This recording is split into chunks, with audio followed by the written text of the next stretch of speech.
Introdução à improvisação no jazz. Item 1.5. Considero ou não o tom na escolha das notas para um acorde. Este é um tópico, de certa maneira, polêmico. Isso porque alguns improvisadores tendem a considerar ou não a tonalidade na escolha das notas para um acorde. Por exemplo, para um músico Y, se você dizer para ele improvisar sobre um acorde de Si bemol maior com sétima maior, ele vai simplesmente tocar uma escala. Para o músico Z, ele vai lhe perguntar: mas em que tom está o trecho? Para este músico, se você falar que o trecho está em Dó maior, então ele vai pensar: então eu vou tocar uma escala lídia de Si bemol. Si bemol, Dó, Ré, Mi natural, Fá, Sol, Lá. Já que em Dó maior, o Mi é natural. Ele vai pensar assim. Ou se você falar que o trecho está em Si bemol maior, ele vai pensar: então eu vou tocar uma escala maior de Si bemol. Si bemol, Dó, Ré, Mi bemol, Fá, Sol e Lá.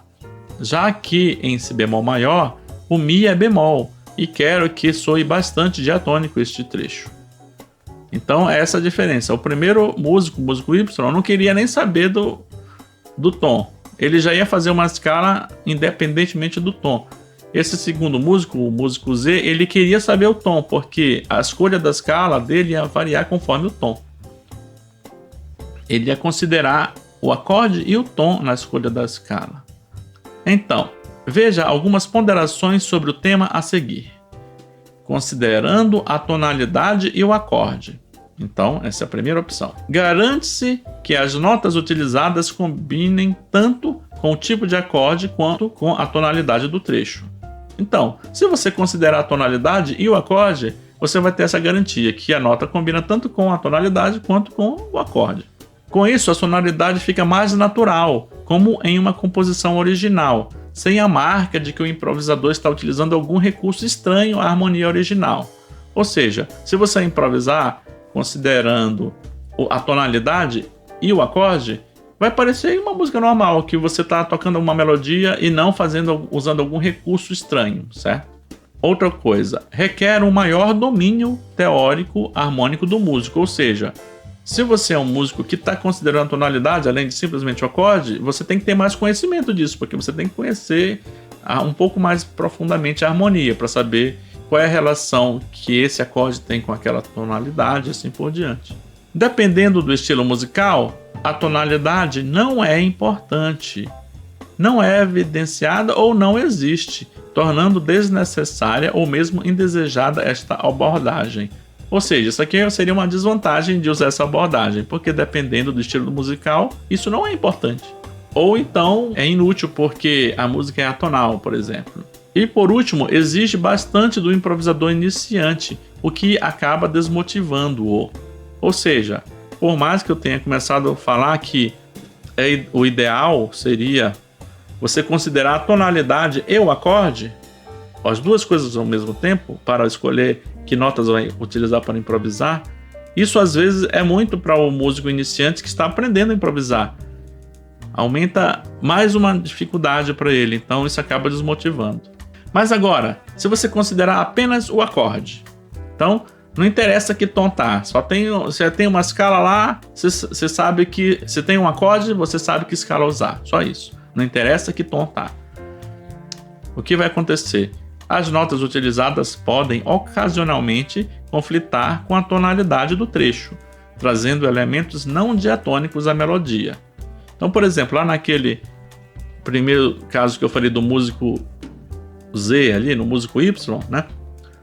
Se eu falasse para o músico Y tocar, a cifra é Si bemol mais 7. Ele ia tocar, por exemplo, a escala de Si bemol maior. Tudo bem? Si, Dó, Ré, Mi, bemol, Fá, Sol, Lá. Por quê? Porque ele quer tocar essa. Porque ele acha que no acorde maior com sétima, basta tocar uma escala maior.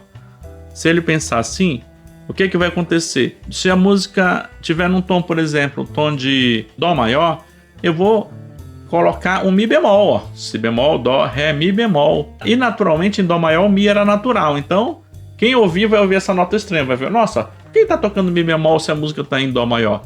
Então quem estiver ouvindo vai ouvir assim, não, por que será que tá diferente? Ou seja, isso é uma coisa artificial a tonalidade, tá? E vai ficar artificial porque ele tá usando, ele não tá nem pensando em que tom tá, ele só tá pensando no acorde. Então, nesse caso, por coincidência, vai parecer artificial. A sonoridade fica mais artificial no momento da improvisação em relação a quando estava apenas soando o tema original da peça. Outra coisa, requer um menor domínio técnico harmônico do músico, já que ele não tem que pensar qual é o tom da música, basta ele pensar em que acorde combina com aquele tipo. Basta ele pensar que escala combina com o tipo de acorde em qualquer música. Dependendo do estilo musical, é uma abordagem preferível, pois a maioria dos solos naqueles estilos são criados assim. Ou seja, é uma forma idiomática de escolher as notas em alguns estilos. Exige menos do improvisador iniciante, o que acaba motivando-o. E por fim, traz elementos sonoros diferenciados, ou seja, notas interessantes, fora das monótonas notas diatônicas, o que abrilhanta o solo. Então, estas são as vantagens e desvantagens de você ignorar a tonalidade e só pensar no acorde para escolher as notas. Qual o caminho a seguir? Bom, neste guia iremos considerar as duas abordagens. O importante é o músico saber que existem, quais as forças e fraquezas de cada uma delas e quando devem ser aplicadas.